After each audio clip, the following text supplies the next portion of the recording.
हाय students, हमारे पास question है the set of real values of P for which the equation modulus of 2x plus 3 plus modulus of 2x minus 3 is equals to P x plus 6 has more than 2 solutions.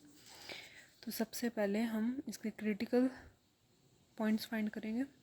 Critical points मतलब जहाँ पे modulus of x is equals to 0 होगा। यहाँ पे हम x already दिया हो तो y ले लेते हैं, y यहाँ पे 0 होगा। तो यहाँ पे आएगा x इज इक्वल टू -3/2 और 3/2, ये दो हमारे क्रिटिकल पॉइंट्स हैं।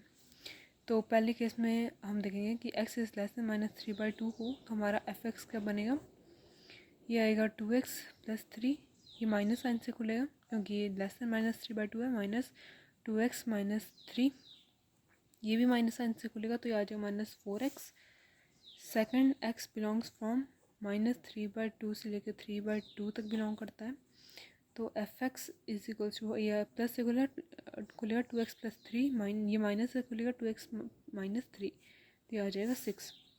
थर्ड केस देखते हैं तो x इज़ ग्रेटर देन 3/2, हमारा f(x) आएगा 2x प्लस 3 और ये भी पॉजिटिव से खुलेगा 2x माइनस 3, ये आ जाएगा 4x। तो इसका अगर हम ग्राफ बनाएं तो हमारे पास ग्राफ कुछ ऐसा आएगा, ऐसे ऐसे ऐसे। ये नेगेटिव स्लोप है क्योंकि -4x है, ये 6 है तो कांस्टेंट आ गया, ये पॉजिटिव स्लोप है। x नहीं देखते हैं, यहाँ पे इसका जो आगे कांस्टेंट है वो देखते हैं। यहाँ पे 4 पॉजिटिव है तो ये पॉजिटिव स्लोप आ गई, ये फर्स्ट का है, ये सेकंड का है और ये थर्ड का है। ये एक टब शेप का ग्राफ बन गया। अब हमारे पास gx दे रखा है, gx मतलब ये दे रखा है हमारे पास px प्लस 6। तो इसका मतलब ये है कि लाइन हमेशा 0,6 से पास होगी जब p इज इक्वल्स टू 0 है, ठीक है। तो y इज इक्वल्स टू 6 आ गया, ये f(x) से ओवरलैप करेगा 4x बिलोंग्स फ्रॉम -1/, देखिए यहाँ तक। तो इसके इन्फिनिट मैनी सॉल्यूशन आ गए। इन्फिनिट मैनी सॉल्यूशन कैसे आ गए, y इज इक्वल्स टू 6 है और सेकंड ग्राफ देखें तो यहाँ पे 6 आया है, x नहीं है यहाँ पे, तो इन्फिनिट मैनी सॉल्यूशन आ गए।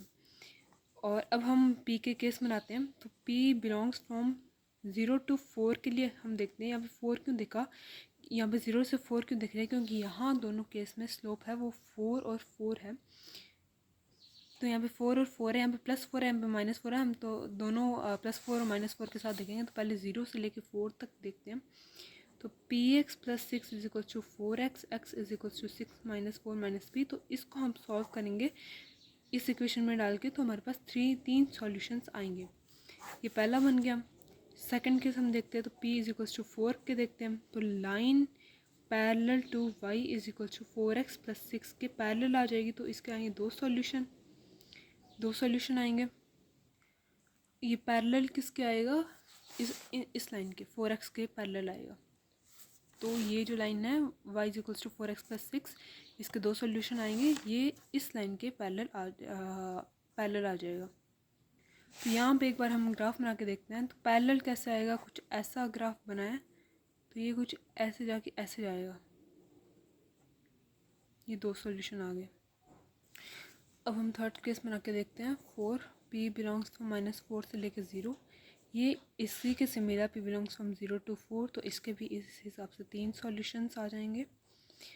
तो p है वो must be strictly between stops of 2 arms, जो कि 4x है, तो इसके रेंज आ जाएगी हमारे पास p बिलोंग्स फ्रॉम -4 से लेकर 4 तक। थैंक यू, ये हमारा आंसर है।